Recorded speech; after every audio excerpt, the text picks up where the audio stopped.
اہم خبر دیں گے آپ کو، شیخ رشید کی ضمانت قبل از گرفتاری کی درخواست منظور کر لی گئی۔ انتظامیہ کو 18 مئی تک شیخ رشید کی گرفتاری سے روک دیا گیا ہے۔ مقدمات کے خراج کے لیے فریقین کو نوٹس جاری کر دیا گیا۔ Lahore high court Rawalpindi bench نے درخواست پر سماعت کی ہے۔ اس حوالے سے مزید تفصیلات بتائیں گے ہمارے نمائندے وسیم چودھری۔ جی وسیم۔ جی بالکل، سابق وزیر داخلہ شیخ رشید احمد کی جانب سے Lahore high court Rawalpindi bench سے رابطہ کیا گیا ہے اور عبوری ضمانت کے لیے درخواست دی ہے۔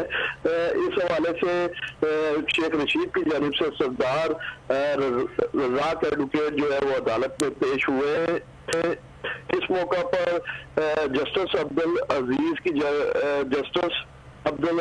کی جانب سے جو ہے جسٹس شہزاد کی جانب سے جو کیس کی سماعت کی گئی جو ہے جی بہت شکریہ وسیم چودھری اپڈیٹ کرنے کے لیے۔